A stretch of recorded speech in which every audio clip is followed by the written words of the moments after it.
প্লেটের প্রিপারেশন দেখে অনেকেই কিন্তু গেস করতে পারছেন আজকে আমি কি রান্না করছি। হ্যাঁ, আজকে আমি রান্না করছি চাপা শুটকির মজার ভর্তা কাঁচা মরিচ দিয়ে।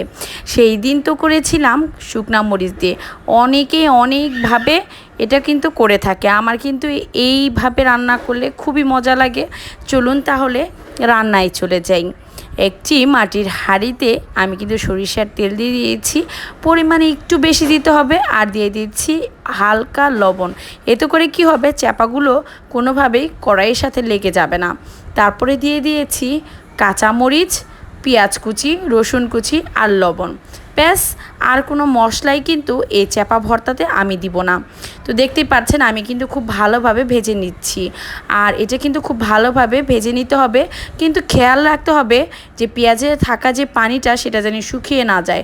এই পেঁয়াজে থাকা যে পানিটা যদি শুকিয়ে যায় তাহলে কিন্তু এই চাপা ভর্তাটা খেতে মোটেও ভালো লাগবে না।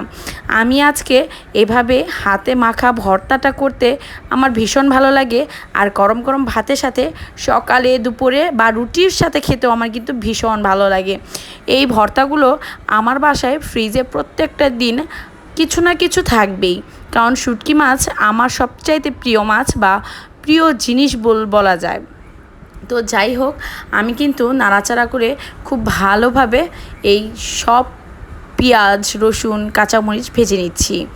তো হালকা করে অল্প আছে ভেজে নিতে হবে। তারপর দিয়ে দিচ্ছি 4-5টা চাপা শুটকি। বিশ্বাস করেন এত ঘ্রাণ ছড়েছিল, বাবারে বাবা, কি যে ঘ্রাণ! চাপার চারদিক ম করতেছিল, মনে হচ্ছিল যে আমি এক ঢিস ভাত নিয়ে বসে পড়ি আর সবগুলো ভাত গম গম করে খেয়ে ফেলি। সেই ছোটোবেলার কথা মনে এসে পড়লো যে গম গম করে খেয়ে ফেলি। যাই হোক, চাপাটা যখন অনেকটাই নরম হয়ে আসছে, আর আমি ঢেকে দিয়েছিলাম, খুব অল্প আছে। ঢেকে দেওয়ার পর দেখতেই পাচ্ছেন কালারটা আর পেঁয়াজটা কিন্তু অনেকটাই নরম হয়ে আসছে।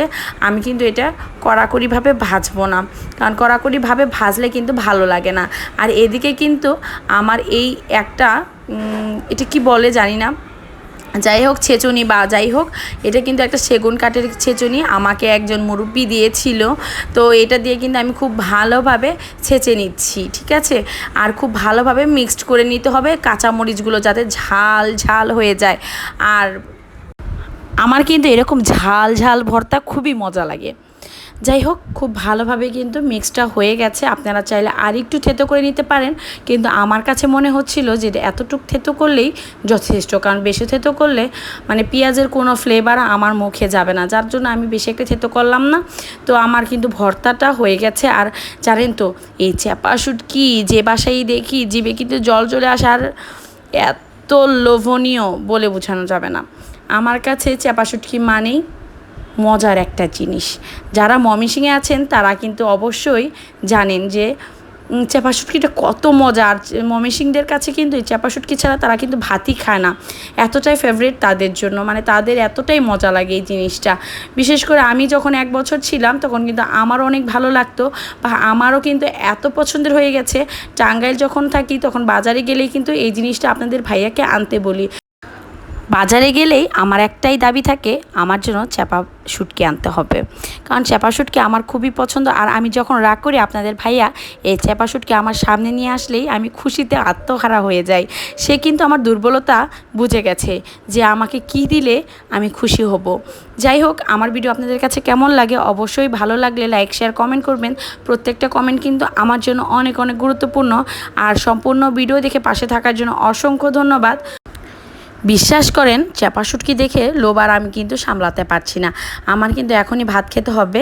যাই হোক, নাহলে কিন্তু অনেক মানে খারাপ অবস্থা হয়ে যাবে। যারা চাপা লাভার আছেন তারাই কিন্তু বুঝতে পারেন যে চাপা শুটকি মানুষের কাছে, মানে যারা পছন্দ করেন তাদের কাছে কেমন।